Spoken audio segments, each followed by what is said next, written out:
বিয়ের পরে বলো বা তোমরা রিলেশনশিপে আছো, তোমার পার্টনার নিয়ম করে তার এক্স এর সাথে কথা বলছে, তাহলে তুমি কি ভাববে? এটা কি শুধুই পুরনো বন্ধুত্ব, নাকি তোমার মনে প্রশ্ন আসবে ওর মনে কি এখনো এক্স এর জন্য জায়গা আছে? এক্স এর জন্য কি তোমাদের সম্পর্ক খারাপ হতে পারে, নাকি এক্স এর সাথে যোগাযোগ রাখাটা খুবই স্বাভাবিক একটা ব্যাপার? আজকের ভিডিওটিতে আমি এমন 7টি বিহেভিয়ার কথা বলবো, যেগুলির মধ্যে থেকে কয়েকটা তুমি যদি তোমার পার্টনারের মধ্যে লক্ষ্য করে থাকো, তাহলে তুমি একটা স্পষ্ট ধারণা করতে পারবে এটা শুধুই ফ্রেন্ডশিপ নাকি কোনো ইমোশনাল কানেকশন সেখানে তৈরি হয়ে। শুরুতেই বলে রাখি, পার্টনারের কোনো একটা বিহেভিয়ার দেখে চরম সিদ্ধান্তে পৌঁছে যেও না। এই ক্ষেত্রে তার উদ্দেশ্য, তার ট্রান্সপারেন্সি, তার বাউন্ডারিজ, তার আচরণ ভীষণভাবে লক্ষ্য করা উচিত। তাই দেরি না করে ভিডিওটি শুরু করছি। নাম্বার 1, অকারণেই এক্স এর সাথে কথা বলে। প্রথমে লক্ষ্য করো যোগাযোগটা কেমন। যদি একই ফ্রেন্ড সার্কেল হয়, পুরনো পরিচয় হয়, কাজের প্রয়োজনীয়তা বা কোনো বাস্তব কারণ থাকতেই পারে, এই ক্ষেত্রে যোগাযোগটা খুব স্বাভাবিক ব্যাপার। কিন্তু অন্যদিকে যদি কোনো কারণ ছাড়াই বারবার মেসেজ করে, কোনো প্রয়োজন নেই তাও কনভারসেশন চালিয়ে যাচ্ছে, বা পুরনো বিষয় নিয়ে কথা বলার অজুহাত তৈরি করছে, তাহলে এই ক্ষেত্রে প্রশ্নটা শুধু এক্স এর নয়, প্রশ্নটা হচ্ছে সে কেন এখনো সেই ইমোশনাল কানেকশনটা ধরে রাখতে এতটা আগ্রহী। দেখো, এক দুবার ব্যাপারটা হলে চরম সিদ্ধান্তে পৌঁছানোর দরকার নেই, কিন্তু যদি ব্যাপারটায় কনসিস্টেন্ট প্যাটার্নে হয়, মানে যদি বারবার ব্যাপারটা ঘটে, তাহলে কিন্তু বিষয়টা লক্ষ্য করতে হবে। নাম্বার 2, এক্স এর সাথে যোগাযোগটা লুকিয়ে রাখে। ধরো তোমার পার্টনার তোমাকে খুব স্বাভাবিকভাবেই বলে দিয়েছে যে তার এক্স এর সাথে এখনো যোগাযোগ রয়েছে, এই ক্ষেত্রে কিন্তু সমস্যাটা তুলনামূলকভাবে কম। কিন্তু অন্যদিকে যে তোমার থেকে স্ক্রিন লোকাচ্ছে, তাদের কনভারসেশন ডিলিট করছে, তুমি সেটা বুঝতে পারছো, কিন্তু তুমি যখন জিজ্ঞাসা করছো সে কিন্তু কথাটা এড়িয়ে যাচ্ছে, বা তোমাকে বলছে যে এগুলো তোমার জানার বিষয় নয়। এই ক্ষেত্রে কিন্তু কথাটা শুধু এক্স এর নয়, বা প্রশ্নটা শুধু তার এক্স এর সাথে যোগাযোগ রাখার নয়, এই ক্ষেত্রে রিলেশনশিপে কিন্তু গোপনীয়তা চলে এসছে।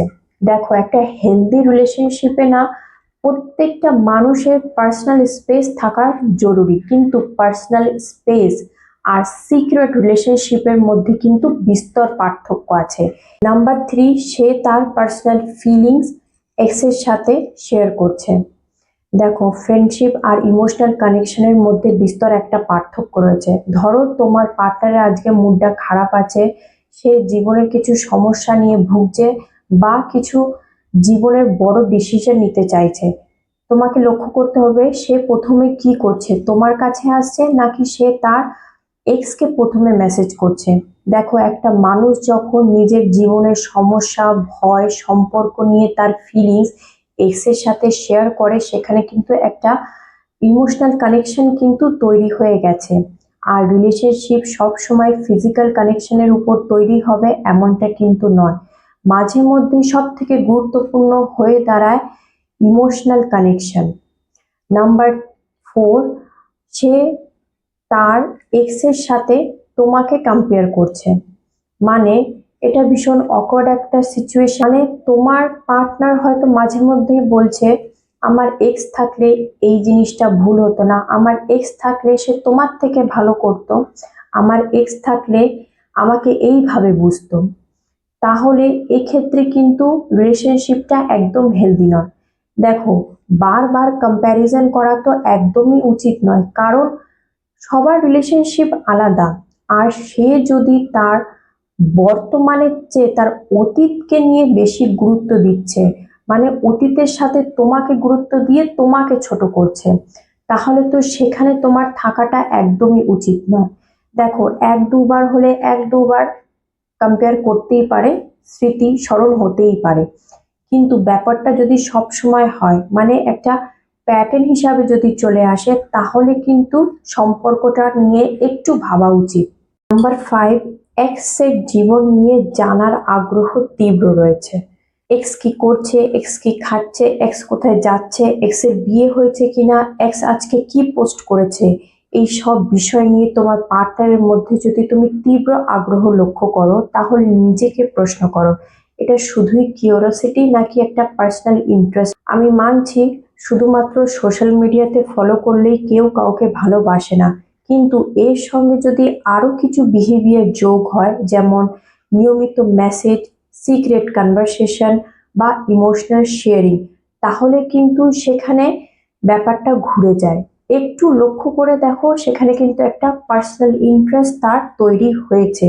তোমার পার্টনারকে কিন্তু এখন তোমার উচিত একটু বুঝানোর যে আমাদের যদি রিলেশনশিপটা তুমি আগে বাড়াতে চাও, তাহলে একটা বাউন্ডারি সেট করতে হবে। তাই নাম্বার 6, তুমি যখন বাউন্ডারি নিয়ে কথা বলছো, তখন সে তোমার ফিলিংসকে রেসপেক্ট করছে কিনা।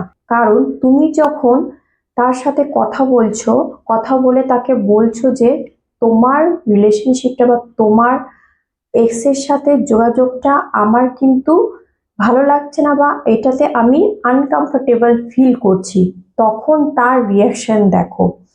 সে কি তোমাকে বোঝার চেষ্টা করছে, নাকি সঙ্গে সঙ্গে বলছে তুমি আমাকে ট্রাস্ট করো না, তুমি আমাকে ভালোবাসো না, তুমি আমাকে কন্ট্রোল করতে চাইছো। ঠিক আছে, দেখো একটা রিলেশনশিপে কিন্তু দুজনের ফিলিংসের জায়গা সমান।